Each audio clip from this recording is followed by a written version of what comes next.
2017년에 출간된 책 중에 불평 없이 살아보기 A Complaint Free World라는 책이 있습니다. 이 책은 윌 보웬이라는 목사님이 불평 없는 세상에 대한 아이디어를 소개하면서 성도들에게 21일 동안 불평 없이 지내자고 도전하는 내용입니다. 이 책에는 인상적인 표현이 하나 있는데요. 한번 소개해드리기 원합니다. 불평은 마치 입냄새와 같아서 다른 사람의 입에서 나올 때는 알아차리지만 자신의 입에서 나올 때는 알아차리지 못합니다. 너무 재밌는 표현이지 않나요?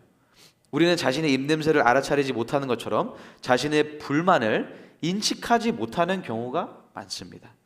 불평, 불만하는 사람과 같이 있으면 저 사람은 왜 이렇게 불만이 많아? 라고 생각하면서 막상 내가 불평, 불만을 말할 때는 스스로 인지하지 못하는 거죠. 오늘 설교 제목은 불평으로부터의 엑스odus입니다.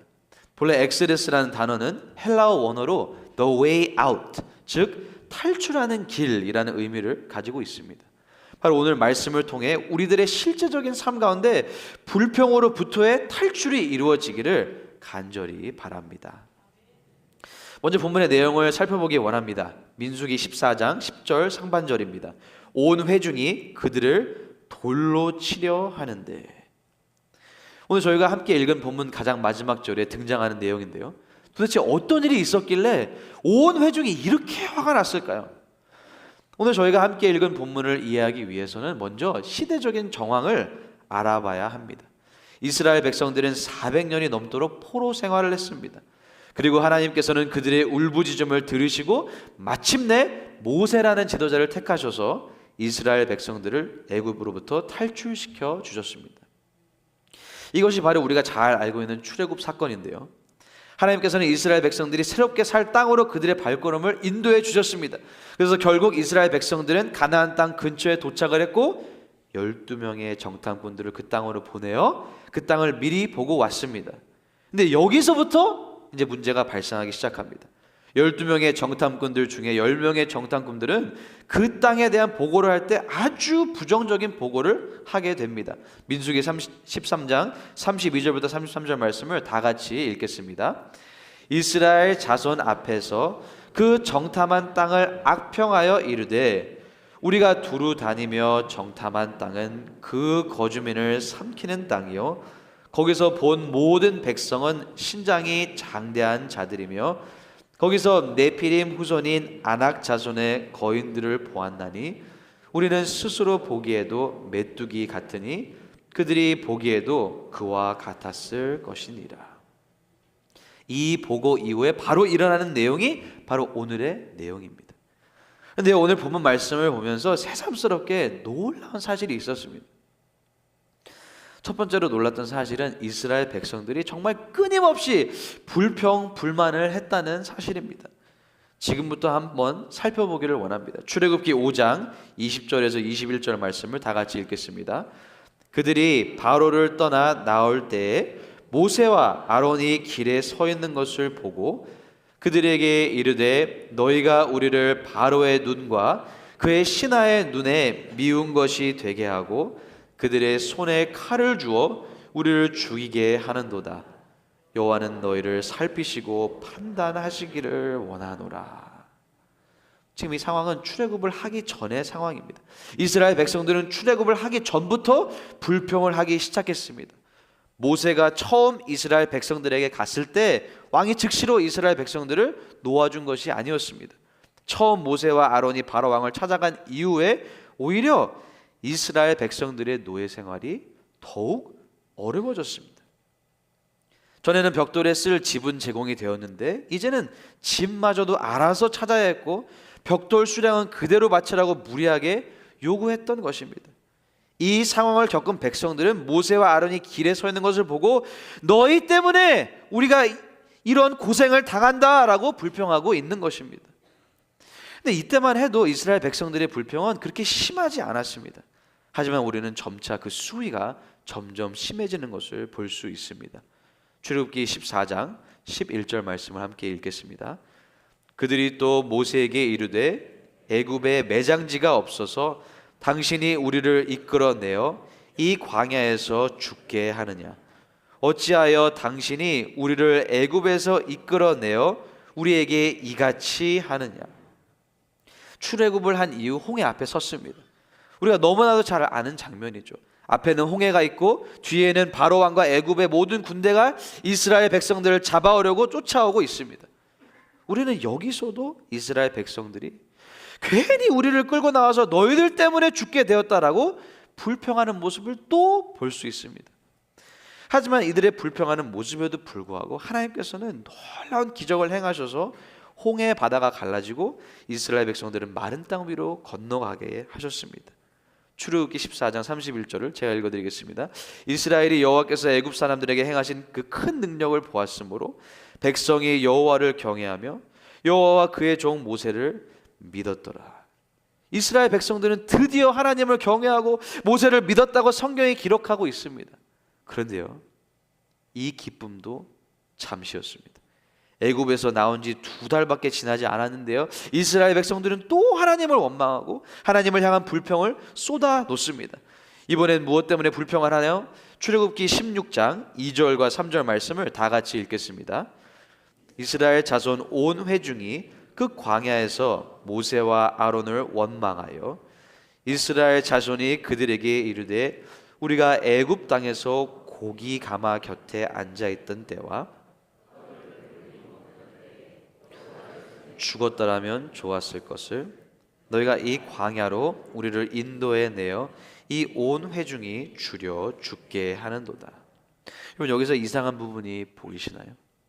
이스라엘 백성들은 심한 노예 생활로 인해서 하나님께 살려주세요, 하나님 살려주세요 라고 부르짖었던 사람들입니다. 근데 그들은 애굽을 어떻게 기억하고 있나요? 애굽 땅에서 고기 가마 곁에 앉아있던 때, 그리고 배불리 먹던 때, 도대체 왜 이렇게 말도 안 되는 해석을 하고 있는 건가요? 민수기의 말씀은 더 기가 막힙니다. 민수기 11장 5절을 다 같이 읽겠습니다. 우리가 애굽에 있을 때에는 값 없이 생선과 오이와 참외와 부추와 파와 마늘들을 먹은 것이 생각나거늘. 노예 생활을 힘겹게 하던 곳에서 값 없이 생선과 오이와 참외와 부추와 파와 마늘들을 먹은 것이 생각난다니 기가 막힙니다. 이들은 도대체 왜 이러는 걸까요? Rosy retrospection이라는 표현이 있습니다. 한국말로는 장밋빛 회상이라고 번역될 수 있는데요, Rosy retrospection은 과거를 실제로 경험했던 것보다 더 긍정적이고 이상적으로 기억하는 인간의 심리적인 경향을 말합니다.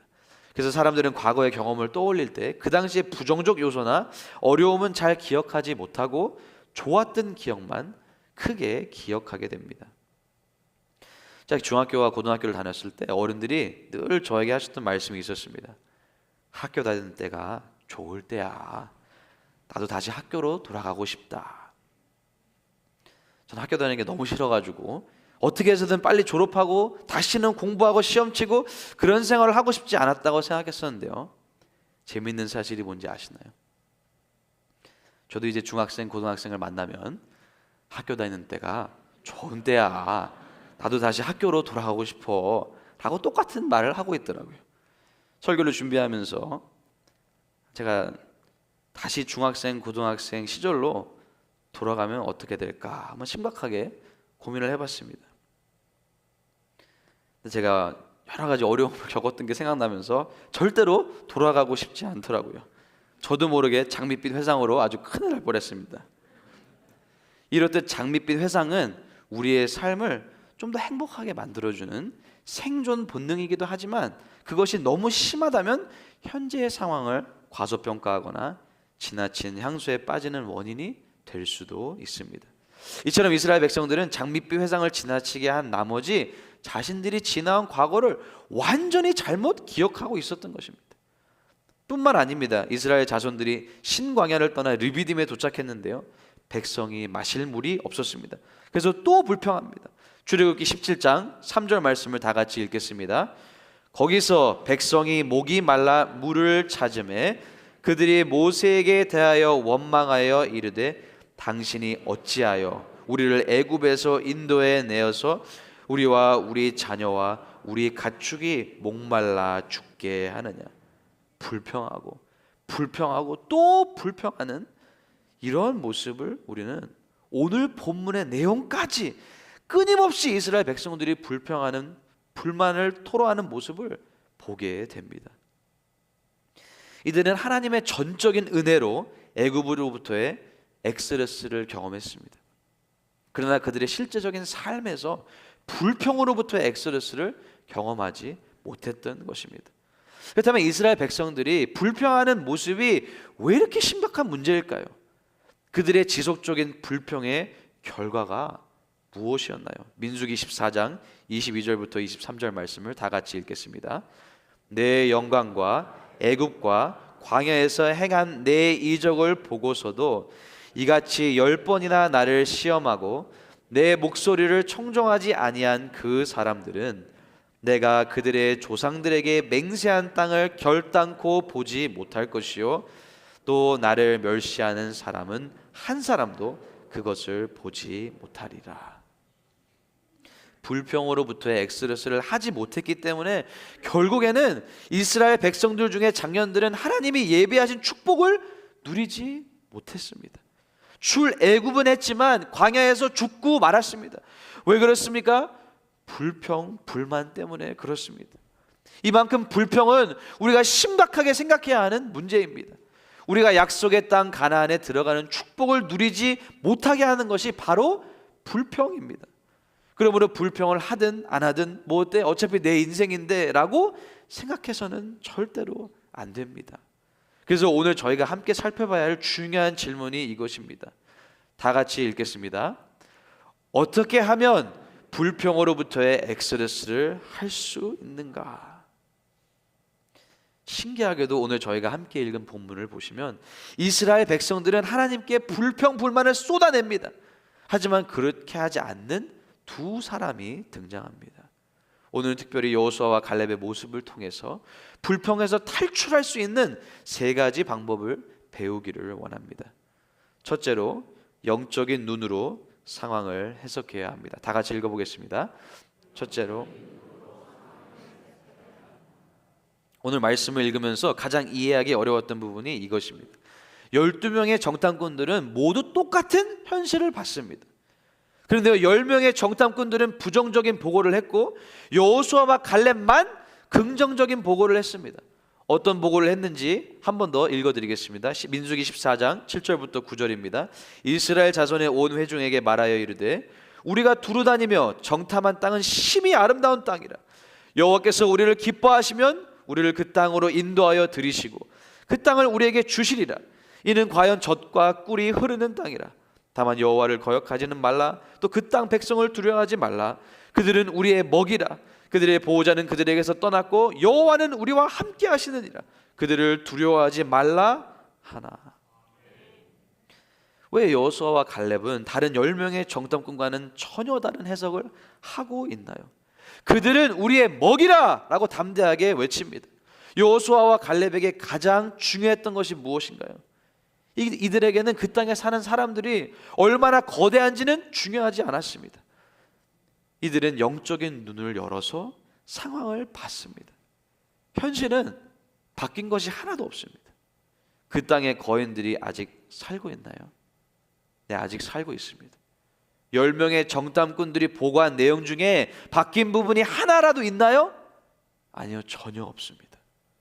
여호수아와 갈렙이 불평으로부터의 엑스odus를 이룰 수 있었던 첫 번째 비결은 그들은 영적인 눈으로 상황을 해석했기 때문이었습니다. 우리의 상황이 어떤지는 전혀 상관없습니다. 우리는 영적인 눈을 들어서 우리의 상황을 해석하는 방법을 배워야 합니다. 영적인 눈으로 볼 때 가장 중요한 것은 여호와께서 우리와 함께 하시느냐 안 하시느냐, 바로 그 부분입니다. 우리도 영적인 눈을 열어서 우리의 상황을 바라봐야 합니다. 우리의 문제를 보고 너는 나의 밥이다 라고 말할 수 있어야 될 줄로 믿습니다. 하나님께서 우리와 함께 하시면 그 어떤 문제도 우리의 밥인 줄로 믿으시기 바랍니다. 영적인 눈으로 상황을 해석했던 또 한 명의 사람이 있습니다. 바로 엘리사인데요. 그는 적군의 군대가 그를 잡으러 온 것을 알고서도 전혀 두려워하지 않았습니다. 전혀 불평하지 않았습니다. 걱정하지도 않습니다. 왜 그런지 아시나요? 그는 영적인 눈으로 그의 상황을 해석했기 때문입니다. 그러나 그에 비해서 그의 사환, 즉 엘리사의 종은 너무나도 두려워했습니다. 그 당시 상황이 얼마나 심각했는지 보기 위해 열왕기하 6장 15절 말씀을 다 같이 읽겠습니다. 하나님의 사람의 일찍이 일어나서 나가보니 그의 사환이 엘리사에게 말하되 내 주여 우리가 어찌하리까 하니 사방이 적군에게 둘러쌌습니다. 곧 목숨을 잃을 수도 있는 일촉즉발의 상황입니다. 종이 두려워하며 내 주여 우리가 어찌하리까 라고 할 때 엘리사의 대답은 무엇인가요? 열왕기하 6장 16절 17절 말씀을 다 같이 읽겠습니다.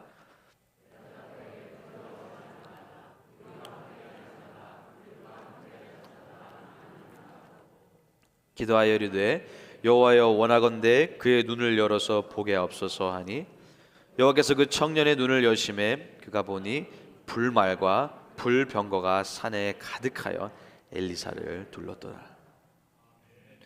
하나님께서 그 종의 영적인 눈을 열어서 사방을 에워싸고 있는 하나님의 군대를 보게 해주셨습니다. 육적인 눈으로만 보면 상황이 너무 위험합니다. 불평할 수밖에 없는 상황입니다. 하지만 영적인 눈으로 봤을 때 하나님께서는 엘리사와 그의 종을 둘러싸고 있는 하나님의 군대를 보게 해주셨습니다. 우리의 영적인 눈으로 볼 때 우리는 우리를 둘러싸고 있는 하나님의 역사를 보게 될 줄로 믿습니다. 사랑하는 슈걸로프 가족 여러분, 하나님께서는 우리 모두가 불평으로부터의 엑스레스를 이루기를 간절히 원하십니다. 이를 위해서 첫 번째로 영적인 눈으로 상황을 해석해야 될 줄로 믿습니다. 여러분은 어떤 상황을 지금 겪고 계신가요? 우리의 육적인 눈으로만 우리의 상황을 보지 않기를 간절히 바랍니다. 우리의 영적인 눈을 떠서 지금도 우리와 함께 하시고 우리를 위해 싸우시는 하나님을 바라보는 저와 여러분이 되기를 간절히 바랍니다. 우리가 어떻게 하면 불평으로부터 엑스레스를 이룰 수 있을까요? 둘째로 불평의 말은 결국 하나님을 향한 것이라는 사실을 기억해야 합니다. 다 같이 읽겠습니다. 불평의 말은 결국 하나님을 향한 것이라는 사실을 기억해야 합니다. 이스라엘 백성들이 불평하는 모습을 우리는 성경을 통해서 알아봤는데요, 그 모든 불평에 대한 궁극적인 대상이 누군지 아시나요? 오늘 본문 3절에 나오는데요, 어찌하여 여호와가 우리를 그 땅으로 인도하여. 하나님께서도 이스라엘 백성들의 불평을 하나님에 대한 불평으로 보십니다. 민수기 14장 11절을 읽어드리겠습니다. 여호와께서 모세에게 이르시되 이 백성이 어느 때까지 나를 멸시하겠느냐. 내가 그들 중에 많은 이적을 행하였으나 어느 때까지 나를 믿지 않겠느냐. 이스라엘 백성들이 자기 혼자서 그냥 불평을 하는데 뭐 어떠냐라고 말씀하지 않으셨습니다. 불평, 불만의 대상은 궁극적으로 하나님을 가리키고 있다고 말씀하시고 계신 것입니다. 왜 그런지 아시나요? 바로 이스라엘 백성들을 애굽으로 인도하시고 그들을 광야로 이끌어내신 분이 하나님이시기 때문입니다.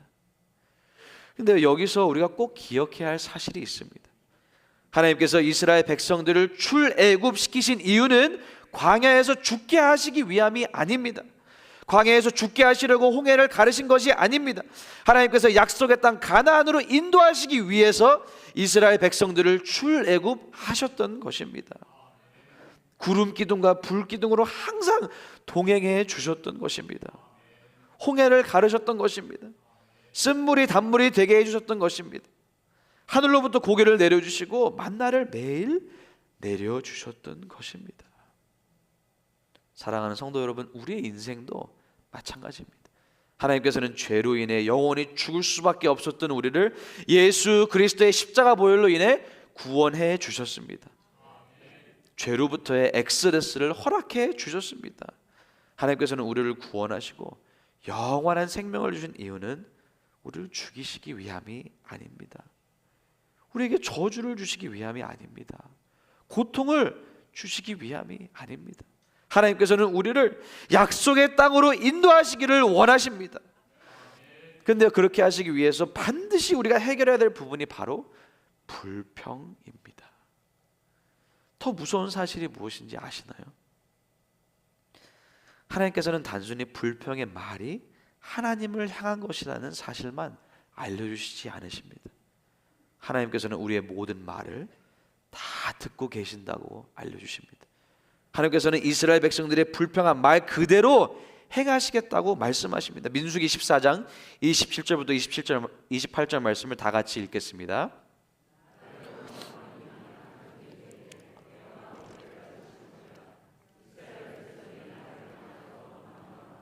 그 원망하는 말을 내가 들었노라. 그들에게 이르기를 여호와의 말씀에 내 삶을 두고 맹세하노라. 너희 말이 내 귀에 들린 대로 내가 너희에게 행하리니. 너무나도 두려운 말씀 아닌가요? 그럼 만약에 여러분의 말이 하나님의 귀에 다 들린다고 한다면, 그 말 그대로 하나님께서 행해 주신다고 한다면 여러분 자신이 있으신가요? 저는 말씀을 준비하면서 생각해 봤는데요, 자신이 없더라고요. 아우 죽겠다 하는 말을 많이 하시나요? 아우 짜증나, 아무것도 안 되고, 아우 좀 쉬고 싶다 라는 말을 혹시 해본 적은 없으신가요? 우리가 불평하는 말이 아무 대상이 없는 것이 아님을 명심해야 합니다. 우리의 현재 상황을 허락하시고 지금도 우리의 삶을 주관하고 계시는 분이 하나님이시기 때문에 우리의 말을 조심해야 할 줄로 믿습니다. 오늘 말씀을 들은 우리는 이 말씀을 실천하기를 원합니다. 혹시 내 주변에 있는 슈갈로프 가족이 불평하는 말을 한다면 우리는 다음과 같이 말해야 할 줄로 믿습니다. 지금 하나님께 불평을 하고 계신 건가요? 지금 하나님께 불평하고 계신 건가요? 우리 한번 연습해 보겠습니다. 쓱 옆에 계신 분들에게 지금 하나님께 불평하고 계신 건가요? 자, 일주일 동안 말씀을 준비하면서 저희 아내와 이제 연습을 해봅니다. 이게 되는 건가 안 되는 건가, 우리 성도님들에게 권면을 드려야 되는데 저희도 못하면서 이거 하라고 말씀드리면 안 되니까 이게 되더라고요. 제가 어제 저녁에 설교 준비하면서 막 저희 아내한테 이게 힘들고 저게 힘들고 했더니 지금 하나님께 불평하시는 건가요? 그렇게 하니까 제가 말을 못하게 되었습니다. 우리가 서로를 위한 경고등이 되어서 우리 삶에서 불평으로부터의 엑스odus를 경험하는 우리 슈갈로프 가족이 되기를 간절히 바랍니다. 우리가 불평의 말은 결국 하나님을 향한 것이라는 사실을 기억할 때 우리의 말을 조심하게 될 것이고 불평으로부터의 엑스odus를 이루게 될 줄로 믿습니다. 불평으로부터 엑스odus를 이루기 위해서 마지막 세 번째는 내 삶에 당연한 것은 하나도 없다는 사실을 기억해야 합니다. 다 같이 읽어보겠습니다. 내 삶에 당연한 것은 하나도 없다는 사실을 기억해야 합니다. 우리는 이스라엘 백성들이 오늘 본문에서 하나님 앞에 마지막으로 불평을 쏟아놓고 결국에는 약속의 땅을 들어가지 못하게 되는 안타까운 결말을 보게 됩니다. 이스라엘 백성들 중에 장정들은 40년 동안 광야를 방황하다가 결국에는 광야에서 죽고 말았습니다. 이들의 가장 심각한 문제는 지금 주어진 모든 것을 당연하다고 여겼다는 사실입니다. 이스라엘 백성들이 가나안 땅을 정탐하러 오기까지 수도 없이 하나님의 손길이 있었습니다. 하나님께서는 은혜로 이스라엘 백성들의 발걸음을 인도하셨습니다. 하나님의 은혜 없이는 절대로 여기까지 올 수 없었습니다. 그럼에도 불구하고 이들이 끊임없이 불평했던 이유는 바로 하나님의 은혜를 잊어버렸기 때문입니다. 지금까지 지내온 것은 당연하다라고 생각했던 것입니다. 근데 이스라엘 백성들을 하나님께서 어떻게 출애굽시키셨는지 생각해 보기 원합니다. 하나님께서는 10가지 재앙을 애굽에 내리셔서 애굽 왕 바로가 항복하게 만드셨습니다. 심지어 이스라엘 백성들은 빈손으로 애굽을 나오지도 않았습니다. 이스라엘 백성들이 출애굽하기 전에 하나님께서는 은, 금, 폐물을 애굽 사람들로부터 받아서 나오도록 인도하셨습니다. 물질적인 축복뿐만 아닙니다. 이스라엘 백성들을 광야로 인도하시면서 하나님께서는 낮에는 구름 기둥으로, 밤에는 불 기둥으로 항상 이스라엘 백성들과 동행하셨습니다. 이스라엘 백성이 광야에서 살 수 있었던 이유는 전적으로 하나님의 은혜였습니다. 무더운 더위에 타 죽지 않을 수 있었던 이유는 낮에는 구름 기둥으로 함께 하셨기 때문입니다. 밤에는 매서운 추위에 얼어 죽지 않을 수 있었던 이유는 밤에는 불 기둥으로 함께 하셨기 때문입니다. 절대로 당연하게 여기까지 온 것이 아니었습니다. 뿐만 아닙니다. 홍해 바다 앞에서는 하나님께서 기적적으로 홍해를 가르셨습니다.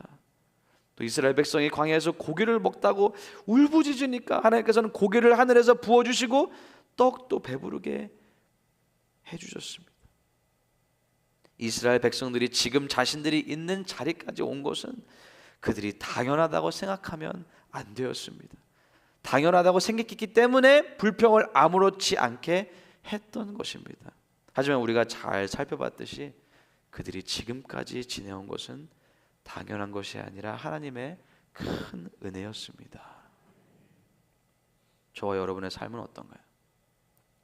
영원히 죽을 수밖에 없던 저희들을 구원해 주신 하나님의 은혜를 여러분은 기억하고 계신가요? 인생을 살아오면서도 수도 없이 하나님의 은혜로 도와주시고 은혜로 살려주시고 은혜로 소망을 주신 하나님의 은혜를 기억하고 계신가요? 지금까지 지내온 것은 주의 크신 은혜입니다 라는 고백을 매일 하고 계신가요? 우리의 인생은 절대로 당연한 것이 아닙니다. 우리에게 내일은 보장된 것이 아닙니다. 제가 목회를 하면서 다양한 성도님들을 만나게 되는데요, 갑작스럽게 세상을 떠나는 가족과 지인들로 인해 고통당하는 성도님들을 너무나 많이 만나게 됩니다.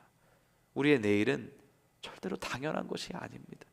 이 사실을 안다면, 이 사실을 기억한다면 우리는 매 순간 하나님의 은혜로 산다는 것을 기억하고 하나님의 은혜에 감사할 수 있을 줄로 믿습니다. 어려운 역경 속에서도 하나님의 은혜에 감사했던 한 시인을 소개해드리면서 오늘 말씀을 마무리하고자 합니다. 이 시인의 이름은 미즈노 겐조인데요, 일본의 작은 농촌 마을에서 태어난 그는 11살 때 세균성 이질로 인해 뇌성마비와 전신마비를 겪게 되었고 언어 능력까지 잃어버렸습니다. 그의 삶은 절망으로 끝나지 않았습니다. 그는 16살 때 복음을 듣고 예수님을 구주로 영접하며 새로운 삶을 살기 시작합니다. 겐조는 오직 눈 깜빡임으로 자신의 의사를 표현할 수 있었는데 어머니가 일본어 히라가나표를 하나하나 가리키며 자신이 원하는 글자의 눈을 깜빡하면서 한 글자 한 글자씩 시를 엮어냅니다. 이렇게 태어난 첫 시집이 내 은혜가 내게 조카도다입니다. 그 시의 내용을 잠시 읽어드리겠습니다. 신문 냄새에 아침을 느껴, 차가운 물맛에 여름을 느껴, 풍경 소리에 신선한 해질녘을 느껴, 개구리 소리에 슬픔을 느껴, 오늘 하루도 끝나지 않았어. 하나하나의 하나님의 은혜와 사랑을 느껴. 겐조는 불편하고 힘든 삶 속에서도 하나님의 은혜와 사랑을 잊어버리지 않았습니다. 그의 어머니는 아들이 한 글자씩 모아낸 시를 적는데 온 정성을 다하고 첫 시집이 출간되자 그 책을 가슴에 안고 하나님 품으로 돌아갔습니다. 그 이후 그의 제수씨가 어머니의 뒤를 이어 그가 남긴 시들은 3권이나 더 발간됩니다. 이 모든 과정은 하나님의 은혜와 가족의 헌신 그리고 고난 속에서도 감사로 빚어진 열매였다고 그는 고백합니다.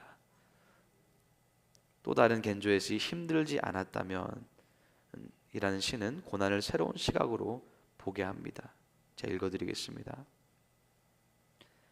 만약 내가 힘들지 않았다면 하나님의 사랑을 몰랐을 테지. 만약 많은 형제자매가 힘들지 않았다면 하나님의 사랑을 전하지 못했겠지. 만약 주 대신 예수님이 고난받지 않으셨다면 하나님의 사랑을 나타낼 수 없으셨겠지.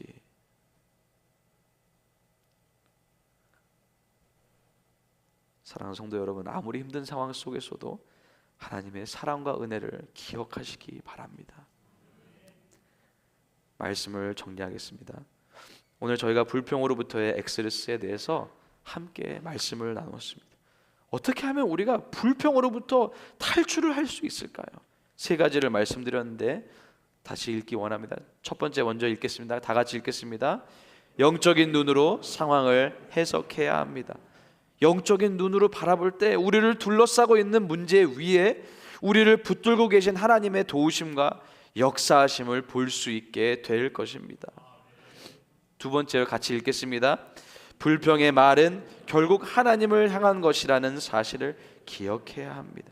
우리가 말하는 불평은 어떤 사람에게만, 어떤 상황에게만 해당하는 것이 아닙니다.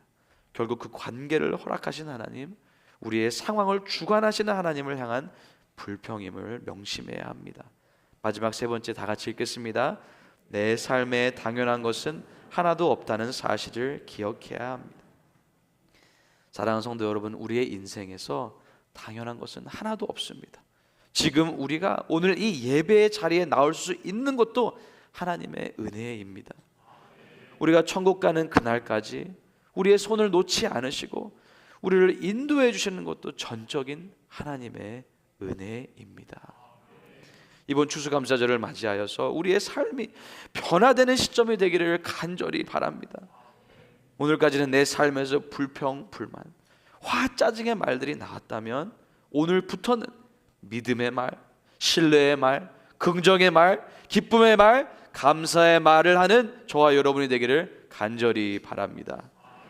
그래서 하나님께서 약속하신 젖과 꿀이 흐르는 가나안 땅의 축복이 저와 여러분의 삶에 충만하게 임하시기를 예수님의 이름으로 축복합니다. 다 같이 일어나